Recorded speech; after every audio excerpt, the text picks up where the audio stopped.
Hello বন্ধুরা, আজকে নতুন গাছের চারা তৈরি করব। তো প্রথমে দেখো পলিথিন যে ব্যাগগুলো আমরা গাছ নিয়ে আসি সেই ব্যাগের মধ্যে মাটি দিয়ে নিলাম, তারপরে দিয়ে দিলাম ভালো করে জল।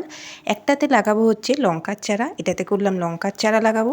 সেই জন্য লঙ্কার যে দানাগুলো থাকে সেগুলোকে ভালো করে ছাড়িয়ে নিয়ে দিয়ে দিলাম, তার উপর দিয়ে দেবো আমি ভালো করে মাটি। তো দেখো এটাতে হয়ে গেল লঙ্কার চারা লাগানো। আর একটা প্লাস্টিকে আমি তৈরি করব হচ্ছে তোমার কাঞ্চন ফুল। তো সের জন্য কী করলাম, আর একটা প্লাস্টিকে একইভাবে দেখো এগুলো কাঞ্চন ফুলের চারা দানা নিয়ে এসেছিলাম, তো সেগুলোকে ভালো করে মাটিতে লাগিয়ে দিলাম। দিয়ে এর ওপর দিয়েও আমি অল্প করে দিয়ে দেবো ভালোভাবে মাটি দেওয়ার পর দিয়ে দেবো জল, যাতে করে ফুলগুলো ভালো করে তৈরি হতে পারে।